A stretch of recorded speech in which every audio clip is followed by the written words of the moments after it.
So I came to the realization, and I wanted to start doing this a long time ago, but in the other video I made, I was sitting downtown in my car, and I had a moment between rides because I drive full time for a living, and I come in here and I go, okay, well, this isn't right. I need to adjust this, and I'd like to be wearing a suit and tie. And finally, it just comes down to the fact that um,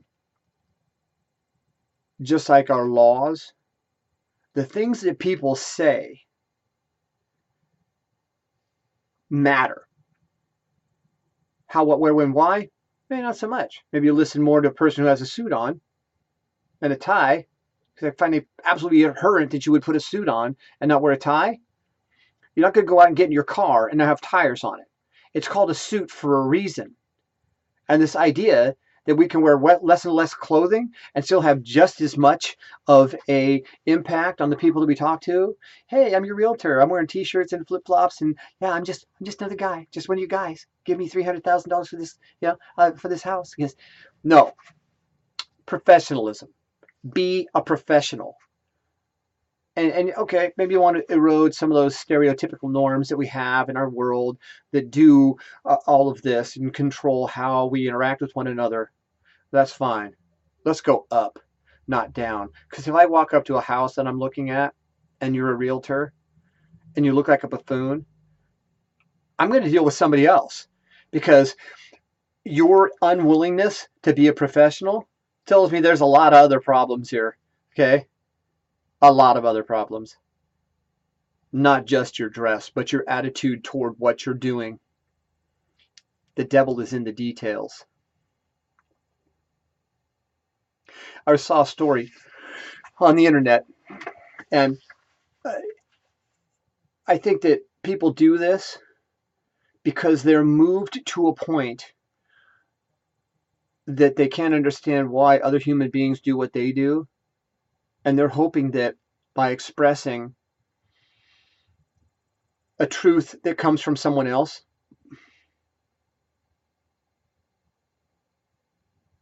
not like Oprah. Okay. Your truth, your truth. No, it's the truth or it's not. You can't put a dress on a pig and call it something else. A rose by any other name is a rose. Okay. I find these truths to be self-evident. And when you try to change that, all you're doing is just muddying the waters. All you're trying to do is the smoke and mirrors where, well, here's the truth. And if we tell them this and we do that, and well, I don't know, No, it's either the truth or it's not. Look around you. The truth is expressed in life around us. And I saw a story about a teacher. And so this teacher went on a rant to its students, possibly future service members, okay, degrading the people who are around the world attempting to press America's interests in areas that make us stronger by virtue of the fact that our international security is as strong as our homeland security. There are people out there who depend on us. Denmark, Holland, Switzerland. Switzerland's a pretty nasty place, though. Those guys are serious. I don't know about Switzerland, but if there was a problem with Switzerland, we would go there and we would help. That's why we're in Europe, so we can help them keep the peace. All of these countries depend on American exceptionalism, America's ability to help them take on their responsibilities to defend their own countries and their people as we attempt to protect our country, and our people. We have had a voluntary military force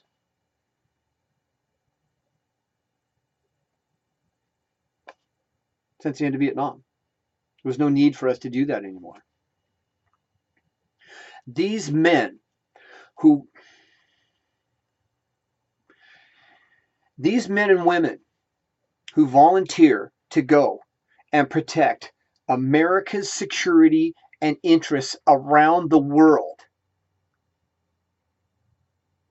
deserve way more than they're given. As far as I'm concerned, they should be taken care of for life. They should have a lifetime income. They should be lifetime health care. All of the things that we give to senators and congressmen who retire from that position after sitting protected by this American exceptionalism, this American volunteerism that keeps us free, that should be given to our veterans. The people who have helped protect us from all of these other interferences around the world. This is the thing that Barack Obama hated. Barack Obama, in his book, Dreams from My Father, he stated it pretty clearly. His father was an anti-colonialist. His father believed that all of these governments, especially America, reach out into the rest of the world and subjugate the rest of the world. We're the bully. We're the big guy. We kick everybody else around, which is part of the reason why he stopped drilling for oil in America and sent the machines, the technology, and the funding to Brazil so they could drill their own oil. Barack Obama put us second and them first. Now, in our wealth and in our ability, when we help other countries, I see that as being very altruistic and an expansion of America's exceptionalism around the world, our willingness to go and help other countries to be better countries. But that didn't happen under Barack Obama. He shut down our coal drilling, got involved in global warming, and complete and utter nonsense. Nonsense. Look at the research.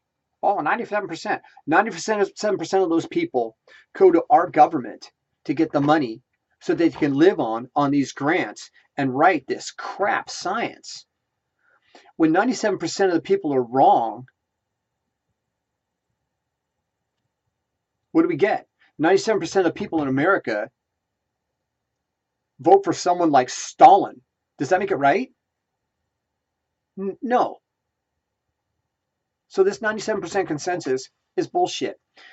But the American exceptionalism, our ability to sit here, my ability to sit here and talk to you free, as a free individual in a free country, to go and create my own legacy for my own people and be altruistic with my own money, give to charity, do things that help other people. That is what separates us from other countries. Because when you're worried about eating today, you could care less than nothing about what your government is doing around you, as long as you're fed.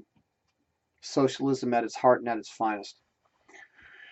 But what I really wanted to say was, in thanking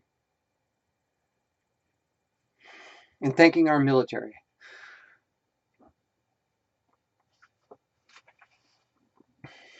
this is where it gets hard to impart to people how it really is. I went through the training. I was in the Army Reserve. I trained people for ROTC up in Fort Lewis, Washington. Now it's Joint Base Lewis-McChord. All right. I never had to go and lay my life on the line. I got lucky. But those people who get on those planes and land on the ground in those foreign countries, and they get in the APCs, and they gather up their equipment, and they go on patrol.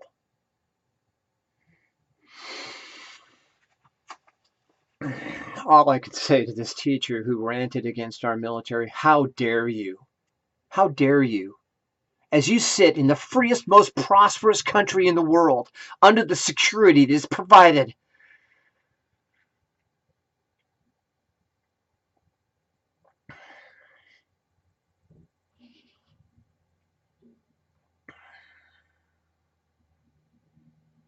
By the blood and guts of our servicemen. Someone needs to take you up and take you over there and drop you on a street in Afghanistan and see how long you last. A, being not from there, and not being a Muslim. They would probably take just as much joy knowing that you're American and dragging you out into the middle of the square and beheading you, or worse, than they would taking one of our servicemen. But I invite you, I dare you, I dare you, leave the security of the American soil and go there and do that. And then, after you're done hiding behind our soldiers, learn some respect. Learn from some respect for the people who have put you in a position where you can spout this nonsense to future generations. And I'm going to lay out a term here and what we're up against. Why do the Muslims, why do the suicide bombers do what they do?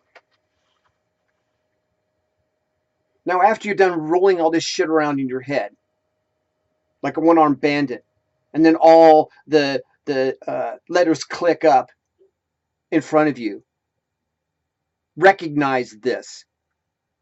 What they have, what they're willing to do, is the same thing that our servicemen do. And I'm going to give this to you, and I hope it spreads around.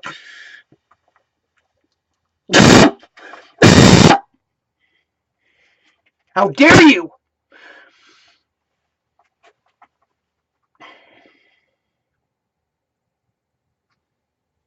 And I hope this spreads around the world, especially around our country.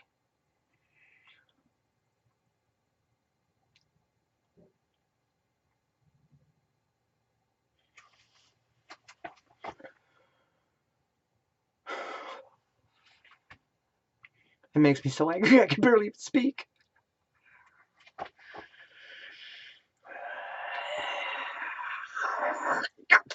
How dare you!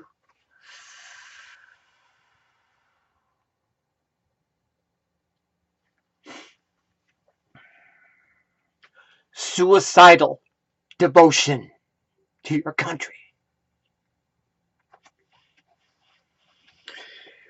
Knowing when you walk out that door and get in that APC, or you get off the last video you made to your wife and your kids in America,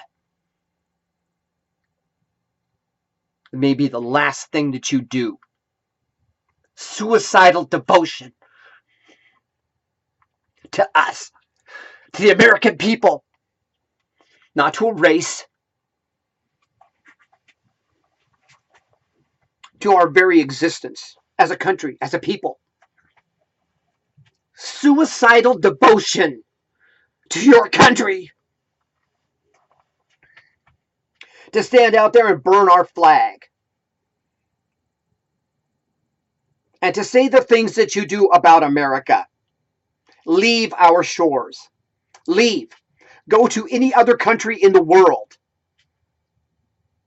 and attempt that.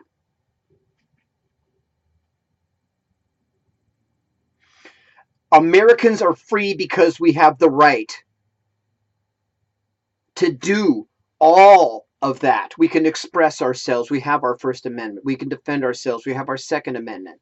We have all of the Constitution, the rule of law, the written, expressed, voluntary rule of law. And when you do not follow those rules of law, you are illegal. Put yourself in there anywhere you want. A robber, a thief, a drug dealer, an illegal immigrant. The rule of law is the only thing that protects us. And the people who have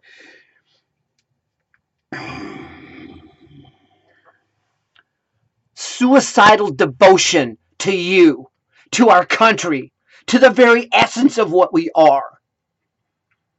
For you to sit there in a classroom in America and spout this vitriol about these people who are going to lay down their lives right now today. This isn't the safe period after Vietnam. Right now today, there are boots on the ground that will die for your right to say what you're saying. In a country where you're free to do that. In a voluntary system where we voluntarily follow the laws and the rules of the land so we can maintain the safety and the equilibrium of our society.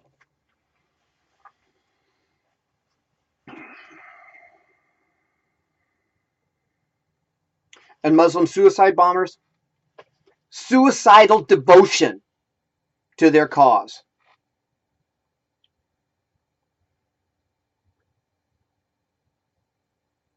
How dare you? Not only should you be fired, you should be sent to whatever country of ancestral origin that you are from. Born here in America, I don't care. Saying the thing that you are is completely un-American. You're not an American anymore when you say those kind of things, because you are so protected by all of the amendments and rights that we have as a country. To do that is why you can do that. If you go back to where your ancestors come from, there's a strong possibility you wouldn't be able to do that. At least not to the level that you can here. Governments disappear people all the time. In fact, actually, the Clintons were very good about that when they were governors, and now there's people who have disappeared around Hillary Clinton. And, that's fine. We'll have to pursue that some way, and at some time people will wake up, because the cognizant dissidence in our country is a psychological sickness that exists, and that cognizant dissidence that people have to refuse to see what's going on is so hard to dig through that I can't see it as anything else than being mental sickness, because your refusal to see what's actually happening is on no one but yourself. And being lost in the cacophony of the anti-Trump, anti-American attitude that the media has, they themselves will be run over by this machine. Because when they create the machine that they want to create, this socialist utopia that they think exists out there, like in Venezuela, right? They themselves will not have a place in that system, because there will be no place for free speech. There will be no place for free expression of ideas. Communism and socialism is society at gunpoint. Capitalism, free market society, freedom. The guns are pointed out to protect us so that we have the rights and abilities to do this. But these men and women, the suicidal devotion to country, to the Constitution, to the ability for us to be in a free country. Suicidal devotion.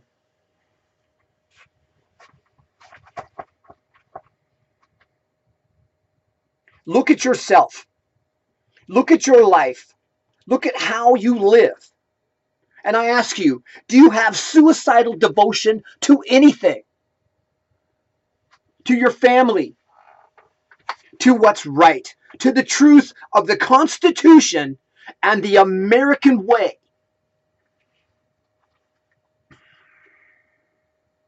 And then I ask you on a daily basis, just like our servicemen, sometimes so far beyond the call of duty that it almost seems superhuman. The suicidal dedication to their willingness to keep us free. And then look at what you do in this country to help to maintain the equilibrium of that. Suicidal devotion to your country. If you do not have that, if you do not believe that that's something that applies to you, then one of two things has happened. You're in the wrong country, or you need a serious attitude adjustment. Because the suicidal devotion that the Islamic terrorists have to what they are doing is what propels them. The suicidal belief that they are absolutely right and their own life means nothing in the process.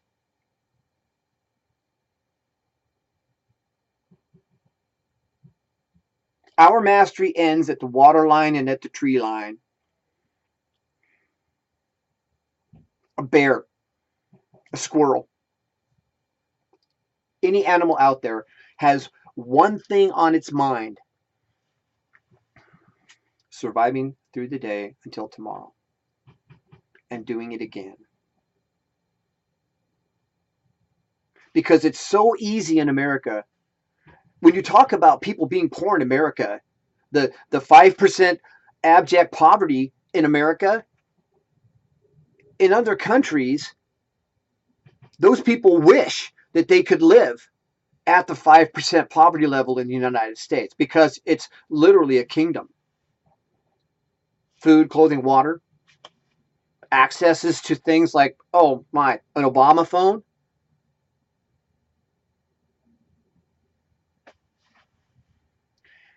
It is a form of insanity to look at our system and our society and say to yourself that this is not the best place in the world and the best time in the world to be in the world. And if you are completely unwilling to stand up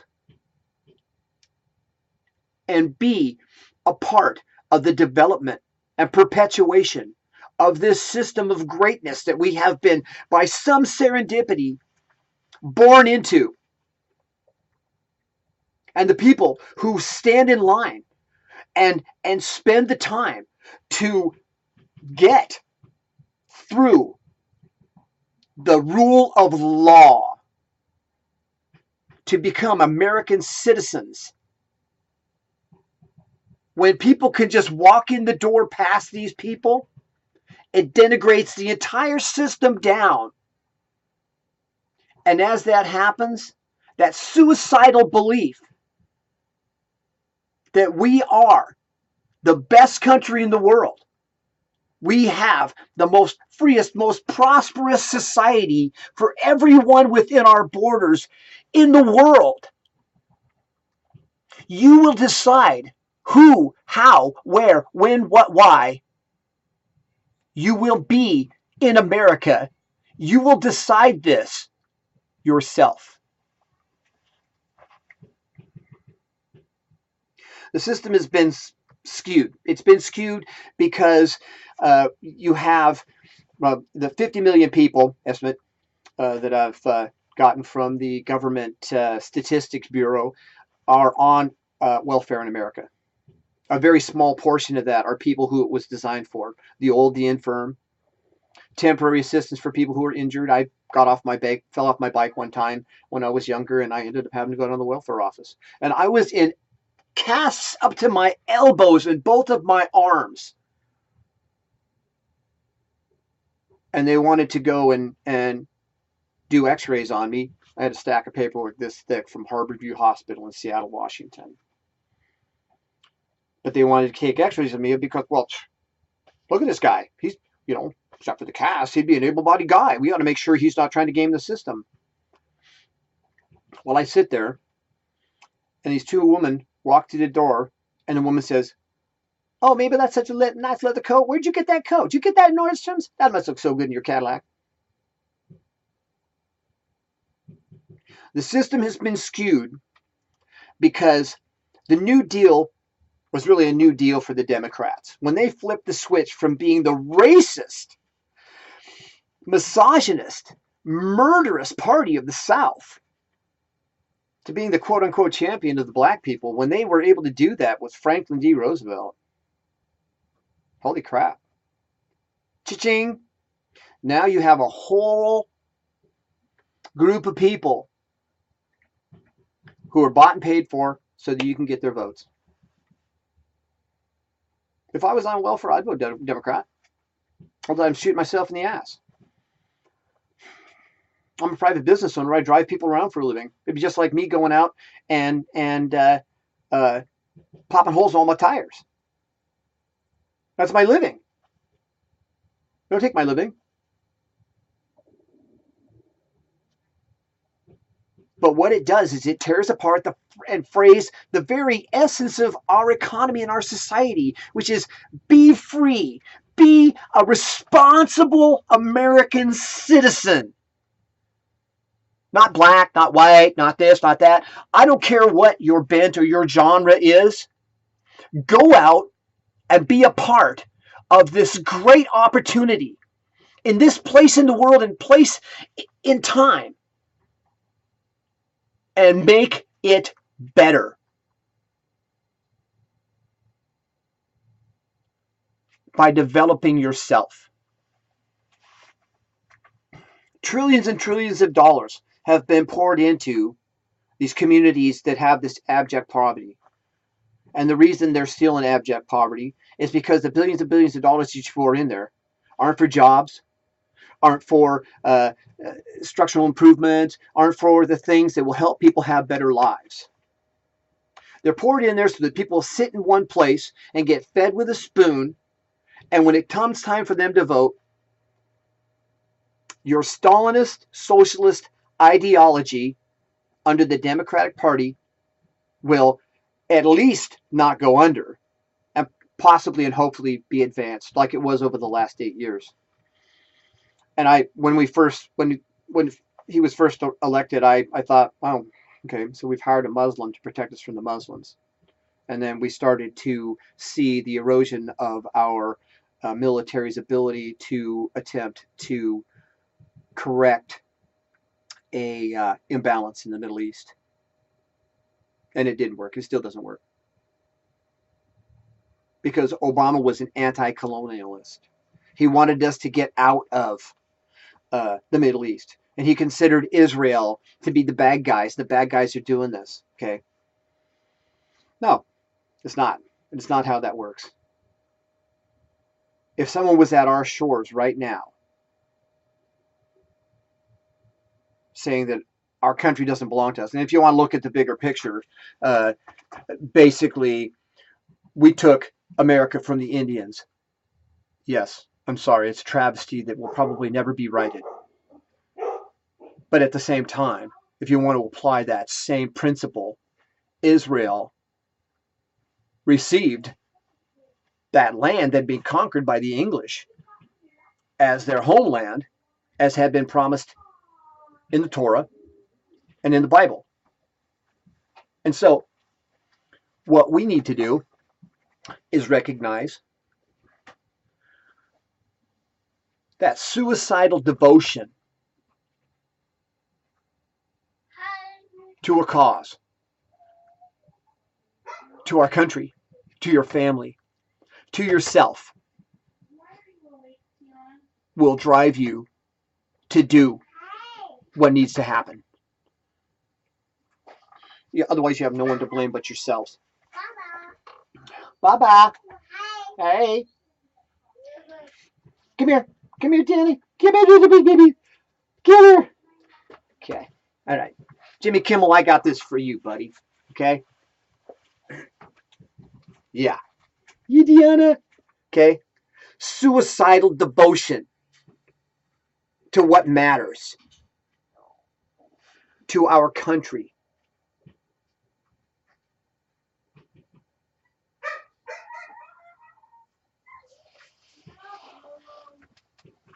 Otherwise, we have nothing. Because until we develop that suicidal devotion to our country, those people who have suicidal devotion to what they do?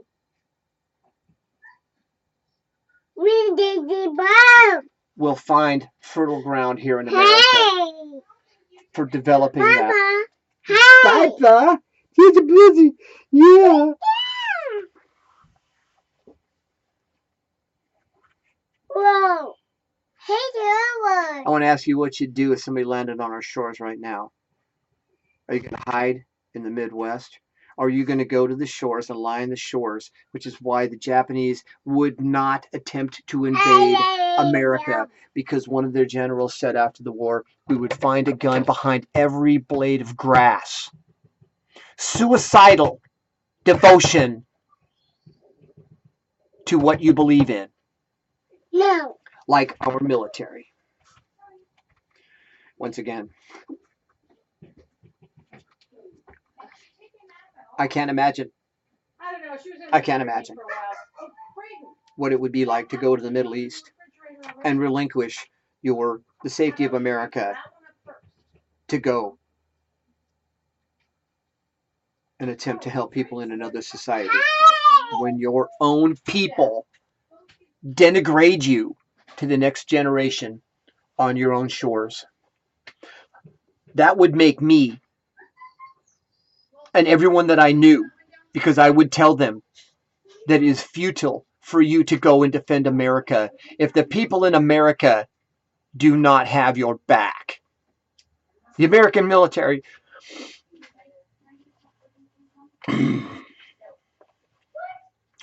How dare you?